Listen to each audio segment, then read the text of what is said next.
మొన్న సింగపూర్ వెళ్ళినప్పుడు అక్కడ ఒక చర్చ్‌లో ఒక ఆవిడని కలిసినప్పుడు ఆమె చెప్పలేదు గానీ, ఆమె ప్రక్కనున్న ఆవిడ ఆమె గురించి చెప్తా ఉన్నారు.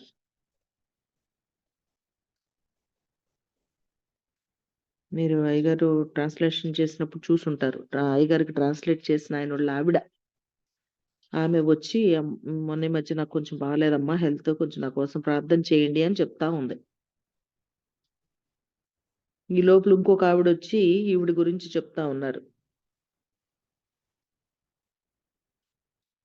ఈ అక్క జాబ్ చేస్తారు. కానీ తన సాలరీ అంతా దేవునికే ఇచ్చేస్తారు అని చెప్పింది.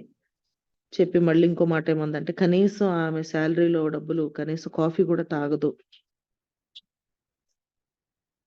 అని చెప్తా ఉంది. అంటే ఇంకా తన భర్త యొక్క సాలరీ మీదే తను డిపెండ్ అవుతది. తనదంతా కూడా దేవునికే ఇచ్చేస్తది. అలా దేవునితో నిబంధన చేసుకుంది అని చెప్తా ఉన్నప్పుడు నాకు చాలా క్రొత్తగా అనిపించింది. ఎప్పుడు విన్న సాక్ష్యంలాగా అని అనిపించలేదు.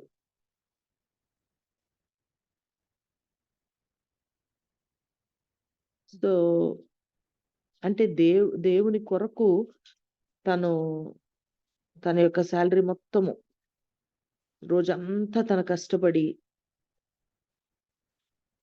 సంతోషంగా తన యొక్క జీవితమంతటిని కూడా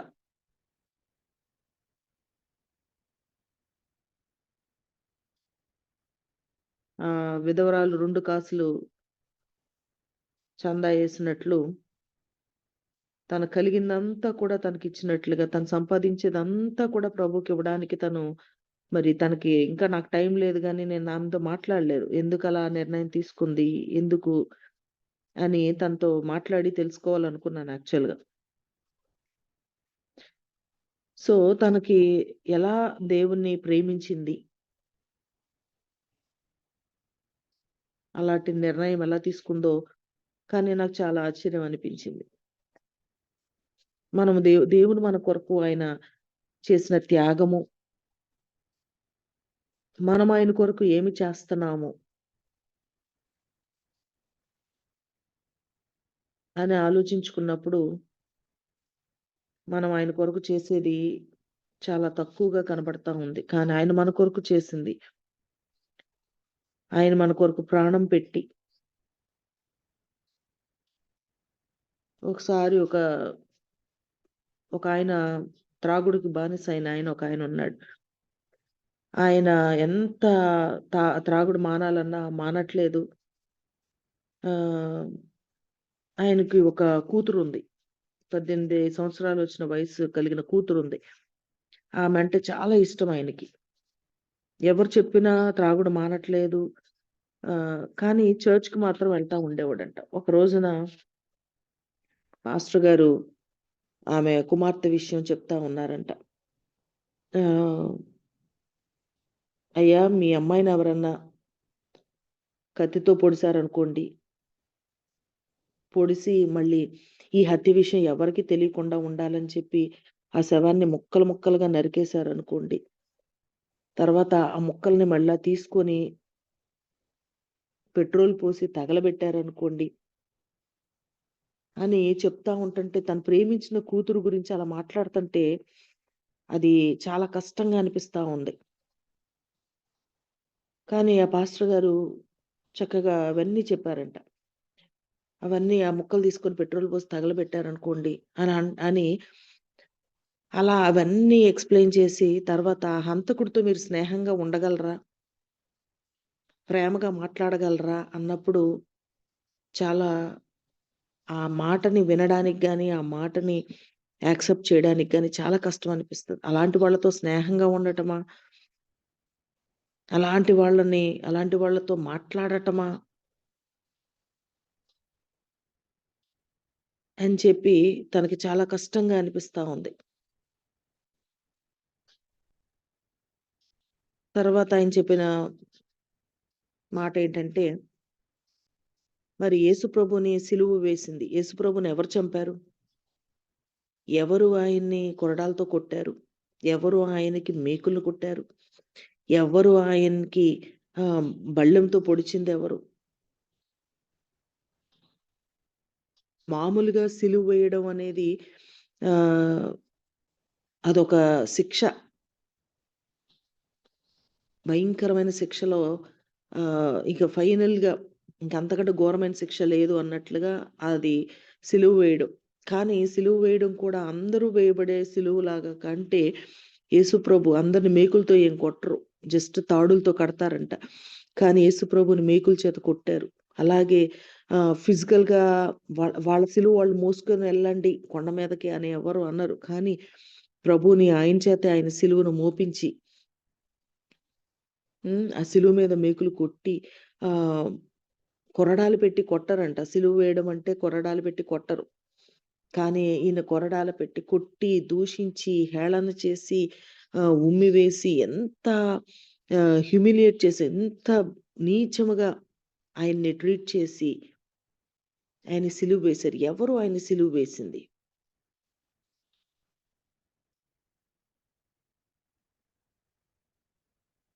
యేసు ప్రభు ఆహ్, ఆయన్ని ఎవరు సిలువ వేసింది? అని అడిగితే, "ఏమో నాకు తెలీదండి" అని ఆ పాస్టర్ గారు అంటంటే, అప్పుడు ఆ పాస్టర్ గారితో చెప్తుంటే, ఆ త్రాగుబోతు పాస్టర్ గారు అన్నారంట, "పాపం యేసు ప్రభువుని సిలువ వేసింది."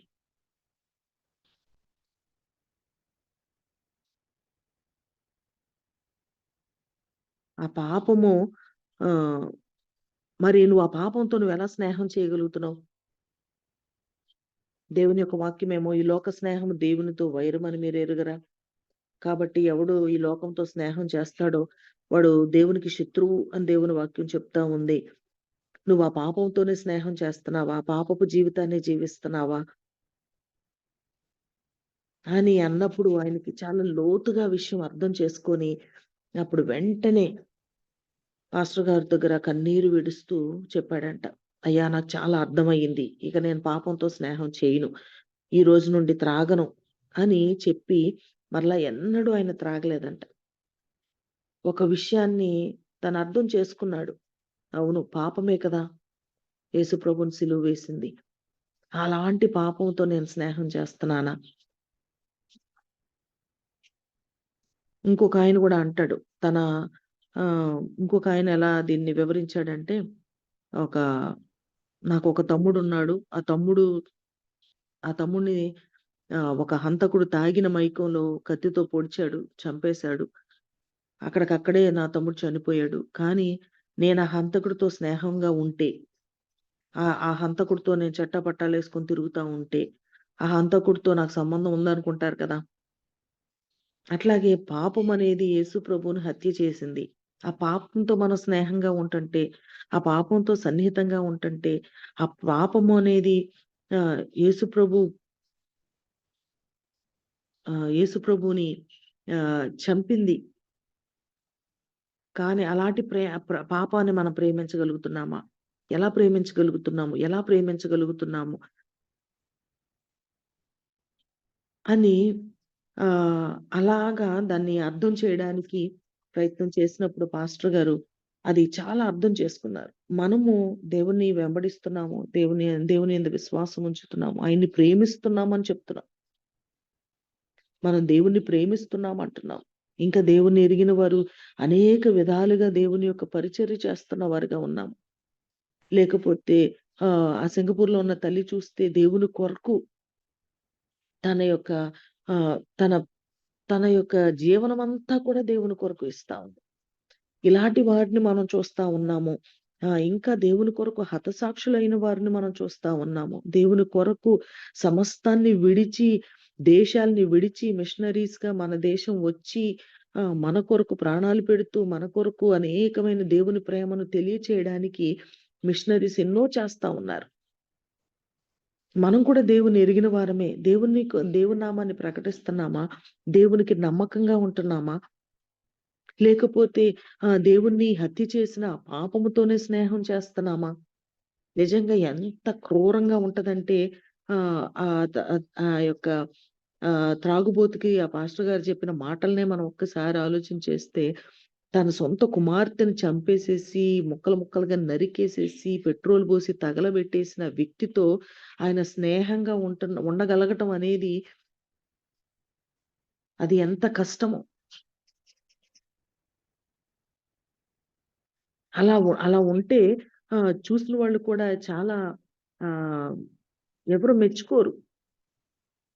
ఇప్పుడు శత్రువుల్ని ప్రేమించాలి, మనం శత్రువుల్ని క్షమించాలి. ఇప్పుడు ప్రవీణ్ పగడాల గారి భార్య ఉంది. చంపేసిన భర్తని నేను నా భర్తను ఎవరు చంపారో వాడిని క్షమిస్తున్నానంటుంది. మొన్న 'చార్లీ కర్క్' అని చెప్పి అమెరికాలో ఒకాయన చనిపోయారు. ఆయన్ని చంపేశారు. ఆయన్ని గన్ పెట్టి షూట్ చేసేశారు. దేవుని కొరకు బలంగా నిలబడిన వ్యక్తి ఆయన. దేవుని కొరకు గట్టిగా మాట్లాడిన వ్యక్తి. కానీ తన భార్య నేనతన్ని క్షమిస్తున్నాను అని చెప్పటానికి తను ఏడ్చుకుంటూ, ఏడ్చుకుంటూ, ఏడ్చుకుంటూ అలాగా ఆకాశంలోకి చూస్తూ ప్రభు క్షమించాడు కాబట్టి, నా భర్త కూడా క్షమించగలడు గాబట్టి, నేను కూడా క్షమిస్తున్నాను అని చెప్పడానికి తను ఏడ్చిన ఏడుపు ఇంత అంత కాదు. ఊరికనే మాటతో అనడం కాదు గానీ, అలాంటి వాళ్ళని క్షమించడం అనేది ఎంత కష్టమో. మనము మామూలుగా చూసుకుంటే, ఎవరైనా ఒక మాట అంటేనే వాళ్ళ మీద కోపం మనకు పోదు. ఆ కష్టం అనేది మనసులో పెట్టుకొని, లేకపోతే ముఖాన్ని తిప్పుకొని, ఆహ్, వాళ్ళని చూడలేక, వాళ్ళని ఎదుర్కోలేక ఎన్నో రకాలుగా తిప్పలు పడతా ఉంటాం. ఎందుకంటే చిన్న మాటకే మన హృదయం ఎంత గాయపడిపోయి, వాళ్ళ ముఖం చూడలేకపోతున్నామే, క్షమించలేకపోతున్నామే. కానీ యేసుప్రభు మన కొరకు ప్రాణం పెట్టిన ఆ యేసుప్రభుని చంపింది ఎవరు అంటే ఆ పాపమే. మన పాపమే. మన పాపం వలన ఆయన పొడవబడ్డాడు. మన పాపం వలన ఆయన శిక్షించబడ్డాడు. మన పాపాన్ని మోసాడాయన.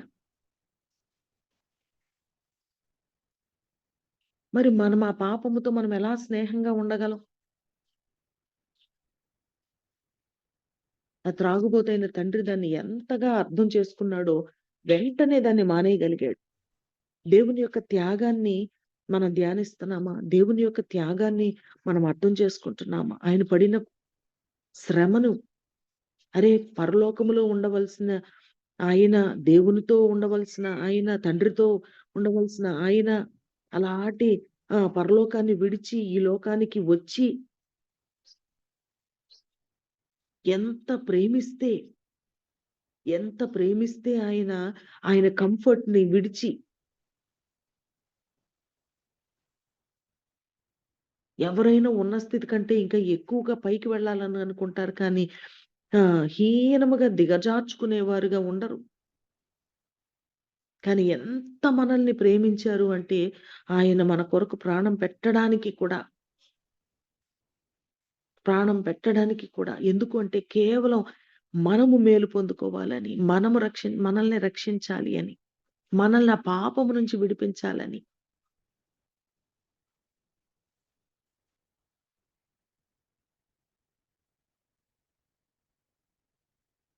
దేవుని కొరకు మనం ఇంకా కృతజ్ఞతగా ఎంతో చేయవలసిన మనము, ఏమో దేవుని కొరకు ఆహ్, హ్మ్, త్యాగం అవ్వాల్సిన మనము,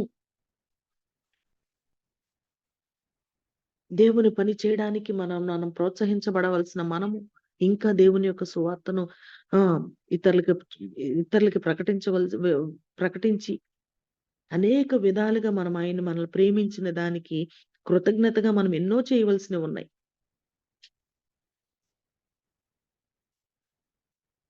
ఆయన కొరకు సమర్పించుకొని మన సమయాన్ని, మన ధనాన్ని, మనకి కలిగిన ఆయన మనకిచ్చిన ఆ టాలెంట్స్‌ని ప్రతీది కూడా మనం దేవుని కొరకు కృతజ్ఞతగా నిజంగా ఆయన మన కొరకు చేసిన త్యాగము, మనల్ని రక్షించడానికి కొరకు ఆయన చూపిన ప్రేమను మనం చూస్తే, ఆయనకి మనము ఆహ్, ఏమి చేయకుండా ఉండగల ఉన్ ఏ ఏమి చేయకుండా ఎలా ఉండగలుగుతున్నాము అంటే, ఖచ్చితంగా మనం ఆయన ప్రేమను మనం అర్థం చేసుకోవట్లేదు.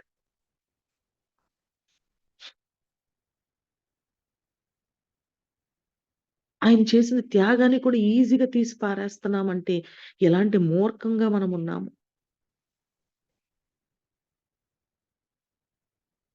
మతిలేని మతిలేని వారుగా లేకపోతే చూస్తూ కూడా దాని వాల్యూని గ్రహించలేని వారిగా ఉన్నాము అంటే ఎలాగా అపవాది మన కళ్ళకు గురుడితనం కలుగ చేస్తా ఉన్నాడు.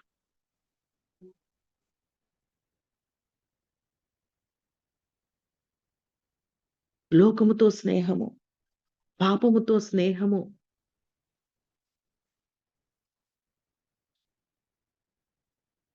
చేయగలుగుతున్నాము అంటే అది ఆ సేవకుడు ఆ త్రాగుబోతుకు చెప్పినట్లుగా కూతుర్ని చంపి ముక్కలు ముక్కలుగా నరికేసేసి, తగలబెట్టేసేసి, పెట్రోల్ పోసి తగలబెట్టేసిన వానితో స్నేహం చేసినట్లుగా ఎప్పుడైతే తను ఆ విషయాన్ని పూర్తిగా గ్రహించాడో, దేవుని యొక్క ప్రేమను తను అర్థం చేసుకున్నాడు. నిజంగా తన కుమార్తెను ప్రేమించాడు గాబట్టి దాన్ని ఊహించుకోలేకపోయాడాయన.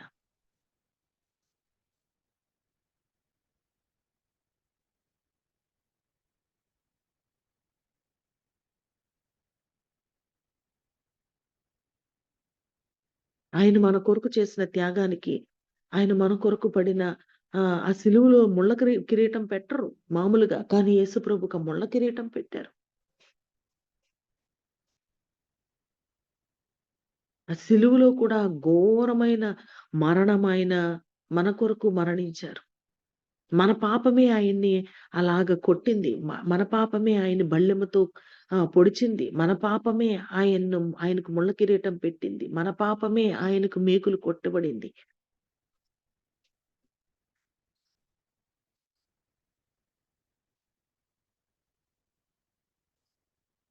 ఎవరో ఆయన కొట్టారు. ఎవరో ఆయన్ని దూషించారు కాదు.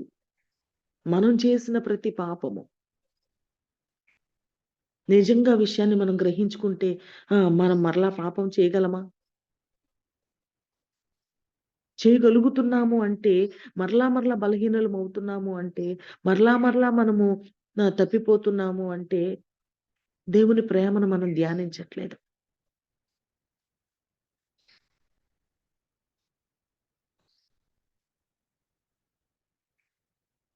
ఆయన ప్రేమను మనం అర్థం చేసుకోవట్లేదు. చులకన చేసేసాము.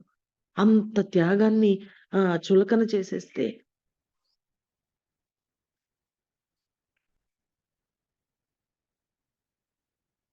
ఒక్కసారి మనం ఆలోచిద్దాం. చిన్న చిన్న విషయాల్లోనే దేవుని ఎరిగిన వారమయ్యుండి కూడా, దేవుని చేత రక్షణ పొందిన వారమయ్యుండి కూడా, దేవున్ని ప్రేమిస్తున్నామని చెప్తున్న వారమయ్యుండి, దేవుని యొక్క దేవుణ్ణి సిలువ వేసిన ఆ పాపమునే మరలా మనం ప్రేమించేవారిగా, ఆ లోకముతోనే స్నేహం చేసేవారిగా మనం ఎక్కడన్నా ఉంటున్నామా?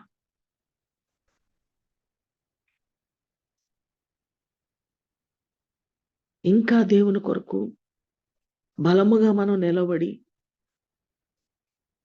మన యొక్క ప్రేమను మనం కూడా చూపించవలసిన విధానంలో మనమేమన్నా ఆలోచిస్తున్నామా? ఏం చేయగలను? నా ప్రభు కొరకు నేనేం చేయాలి? ఏం చేయలేకపోతున్నాను నేను నా ప్రభు కొరకు అని దిగులుందా? నా ప్రభువుని గూర్చి ఎవరికీ చెప్పలేకపోతున్నాను అని సిగ్గుపడుతున్నామా? ఇంతగా మనల్ని ప్రేమించే ఆహ్, మన ప్రభు గురించి ఇతరులకి చెప్పడానికి సిగ్గుపడుతున్నామా?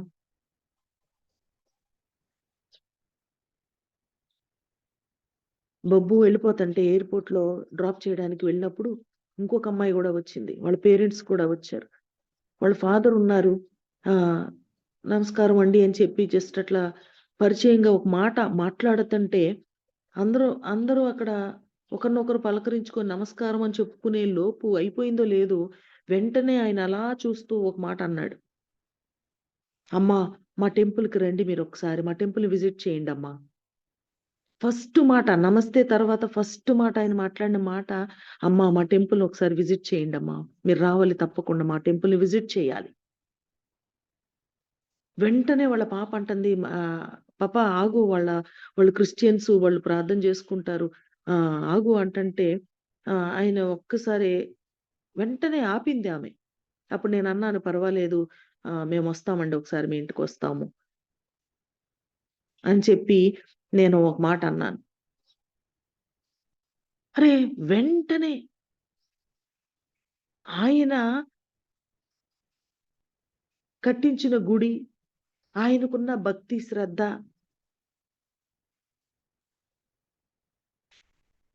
మనకుందా? మనం ఎవరితోనైనా అంత క్విక్‌గా నమస్తే అన్న తర్వాత ఫస్ట్ టైమ్ కలిసినప్పుడు నమస్తే తర్వాత సెకండ్ మాట మా చర్చ్‌కి రండి అని నా యేసయ్య నన్ను ప్రేమించిన నా యేసయ్య అని నిన్ను ప్రేమించిన నీ యేసయ్య గురించి మనం చెప్పగలుగుతున్నామా?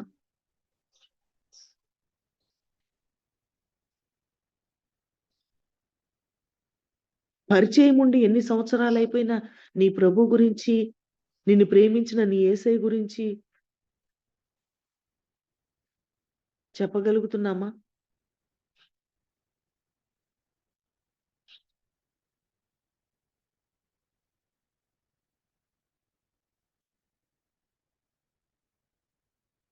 దేవుని యొక్క ప్రేమను మనము చులకన చేసుకొని, దాన్ని ఘనంగా మనం ఎంచుకోవడం లేదు.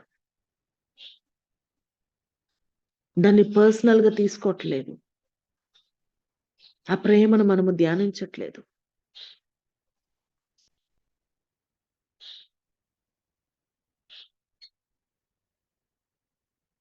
అపోస్తులైన వారు దేవుని గురించి చెప్పకుండా ప్రేమను వాళ్ళు రుచి చూచినప్పుడు వాళ్ళ ప్రేమను ఇతరులకు చెప్పకుండా ఉండలేకపోయారు. ఎందుకని మనం ఇంకా పాపముతో స్నేహం చేసే అంత క్రూరమైన, కఠినమైన మనుషుల్లాగా మనమున్నాం. ఎందుకు చిన్న చిన్న వాటిని జయించలేకపోతున్నాం? విడిచిపెట్టలేకపోతున్నాం. అసహించుకోలేకపోతున్నాం. ఎలా ప్రేమించగలుగుతున్నాం? అరే! ఏ బలహీనతో అది ఒకటి ఆలోచించుకొని దీన్ని బట్టే కదా నా ప్రభుని సిలువ వేయబడ్డాడు.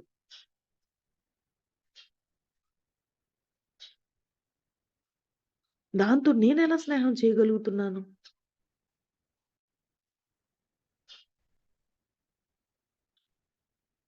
అది నాకెలా సాధ్యమవుతుంది?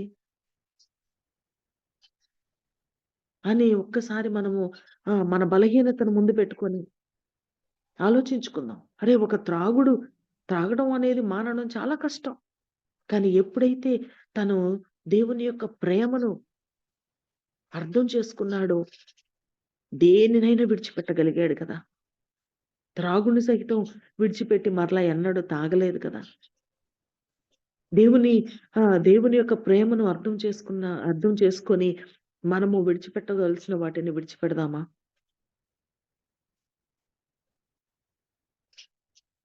ఇంకా దేవుని కొరకు బలముగా మనం నిలబడదామా? దేవుని కొరకు బలమైన కార్యాలు మనం చేయడానికి పూనుకుందామా? ఏమో దేవుడు ఎలా ప్రేరేపిస్తాడో. ఆ తల్లిని ప్రేరేపించి తన జీవిత కాలము తను చేసే జీతము దేవుని కొరకు సమర్పించుకుందామే. కష్టపడి పనిచేస్తుంది. నిజంగా నెలంతా కష్టపడి పనిచేస్తే వచ్చిన జీతం చాలా ఊరటనిస్తది. కానీ ఆ జీతమంతా కూడా తన ప్రభువుకి సంతోషముగా ఇవ్వగలుగుతుందంటే ఎంత దేవుని ప్రేమను రుచి చూచిందామె. ఎంత దేవుని ప్రేమ చేత ఆకర్షించబడింది. దేవుని ప్రేమను అర్థం చేసుకుంది.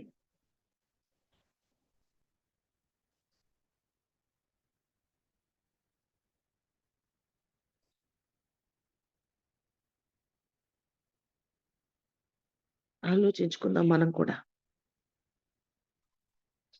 ఆయన ప్రేమను ప్రతి దినము మనం ధ్యానించి, అరే! నా కొరకు ప్రాణం పెట్టిన నా యేసయ్య కొరకు ఈరోజు నేనేం చేయగలను?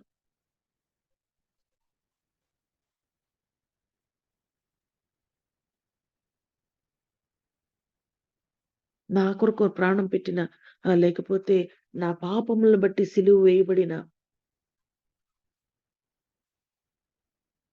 ఆ యేసుని మరలా ఎక్కడా కూడా ఆ పాపము చేత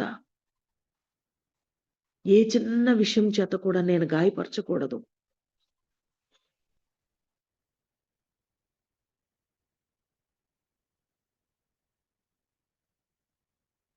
ఒక్కసారి ప్రభు యొక్క ప్రేమను ధ్యానించి, ఈ ఉదయ కాలమున దేవుని వైపు చూద్దాం. మన ప్రతి బలహీనతలో కూడా గొప్ప జయాన్ని పొందుకునే విధముగా ప్రభు వైపు చూద్దాం. దేవుని ప్రేమలో నిలిచి ఉండే భాగ్యము దేవుడు మనకిచ్చారు. కాబట్టి ఆ ప్రేమను మనం చూసి, ఆ ప్రేమలో మనం నిలిచి ఉండి, ఆ ప్రేమకు ఆహ్, బదులు మనము కూడా మనం ఎలాగా దేవుణ్ణి ప్రేమించగలము? ఎలాగా ప్రేమను మరలా ఆయనకి చూపించగలము? మనం ఈ లోకంలో ఉండగానే దేవుని కొరకు మనం ఏం చేయగలము? ఆయన చూపిన ప్రేమకు బదులుగా మనం ఎలాగా ఆయన్ని ప్రేమించగలము? ఎలాగ పాపాన్ని విడిచి, ఎలాగ దేవునికి నమ్మకంగా బ్రతకగలము అనే దాన్ని మనం ప్రతి దినము ధ్యానించుకోవాల్సిన వారిగా ఉన్నాం.